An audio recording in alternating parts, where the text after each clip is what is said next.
In this film form video lecture, I offer several tips on writing a sequence analysis essay. This is a course in which we're learning different things about cinema, including some historical trends in filmmaking, so kind of history of the art of cinema and of the film studios and the industry factors that help to create these films.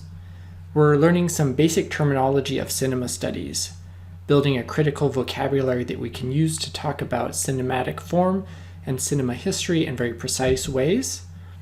We're also learning how to analyze film form. In other words, what are the technical aspects or the possibilities of storytelling for cinema, and how are these used to create meaning? Then there's the Chinese side of the question. What makes Chinese cinema any different? In terms of film form, are there Chinese forms of cinema? In terms of filmmaking practices or the cinematic culture, we pay attention to cultural forms and expressions, and then also the reception, criticism, and theories that have been attendant on Chinese cinema. So how have people responded to films, and what theories have they extrapolated from the Chinese films they've seen? So we're learning these different types of knowledge, but another goal of the course is for you to learn ways of sharing these ideas and knowledge in different formats. For example, through writing a short analytical essay in which the focus is really quite discrete on just one segment of a film. Another is to write for the general public, to kind of collate facts and expertise and interpretations, but not necessarily write anything original, right? To share publicly available information. Another is to use film form to analyze film form. So this is in the video essay assignment to actually make a film about films. So where you're not just writing, it's not just text on a page, but you're using this audiovisual medium to explain and illustrate. Of course, you'll also be answering factual and interpretive questions in quizzes and exams, both short answer and multiple choice. Finally, there's also a social aspect to this, in which we are going to have group discussions and problem-solving tasks in which we answer questions about cinematic form and cinematic history. And so the overarching goal is to build not just knowledge, but also a set of skills. And this sequence analysis essay assignment contributes to that.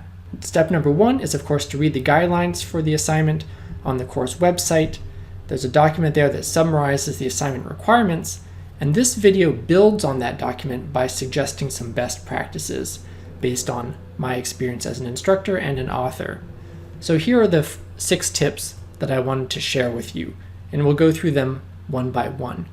Now, just mention up front that these principles of writing and argumentation will serve you well in any writing assignment you might have for any class in university, as well as in any job you might have thereafter that requires writing or argumentation.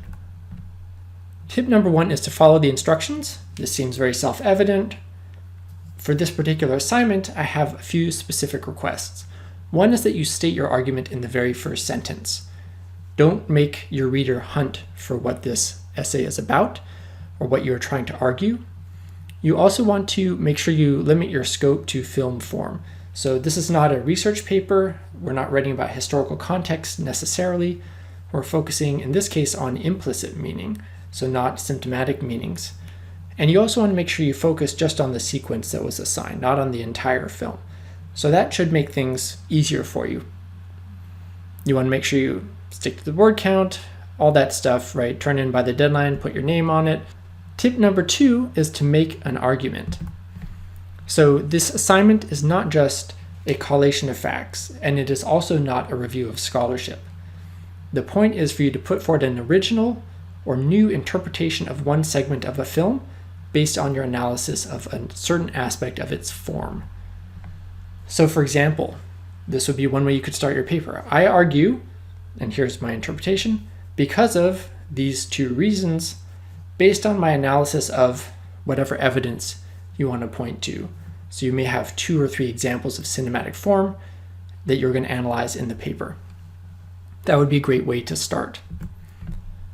Tip number 3 is, in order to persuade that your argument is correct, you need to use facts and logic. So this is not an expository essay where you're just describing something.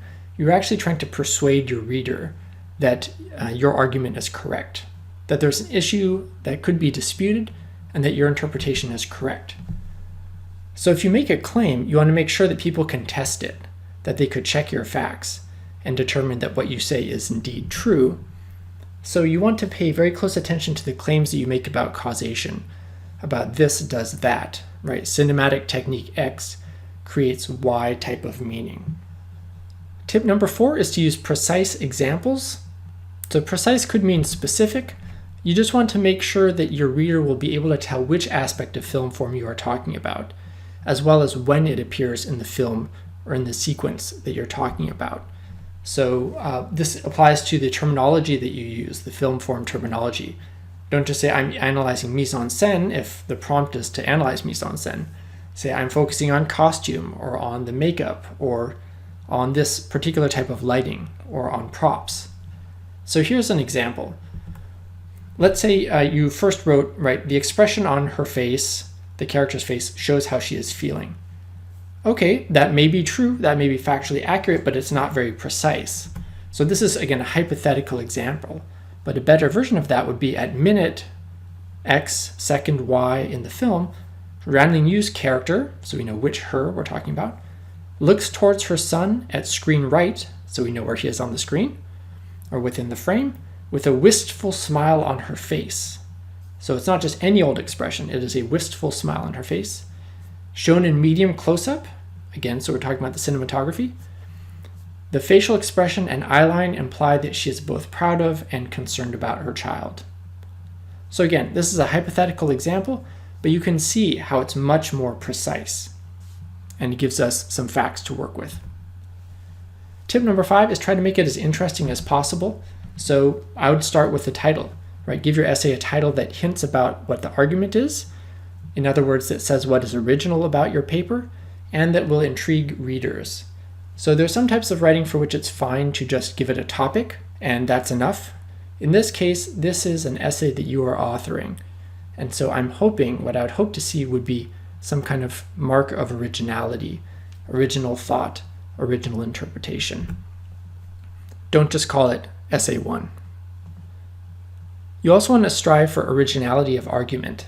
So what is it that you notice or that you think about this particular part of film form that other people might not? And then you also want to not just do this in the first line or in the title, you want to carry this through the document so that from paragraph to paragraph, from sentence to sentence, you're following through on the promise of your title and holding your reader's attention.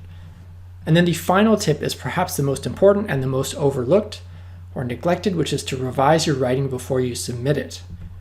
Never turn in a first draft if you can avoid it. You want to check your facts, you want to check your logic, check the flow of ideas, see if you can make any improvements, if you can trim any fat, if you can cut out a word, you probably want to cut out that word and see what the result is. It may improve your essay.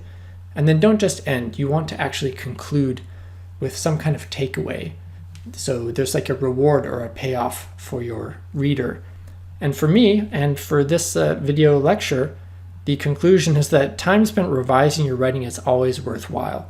So do go back and use these 6 tips for this assignment. You may be able to use them for other assignments as well.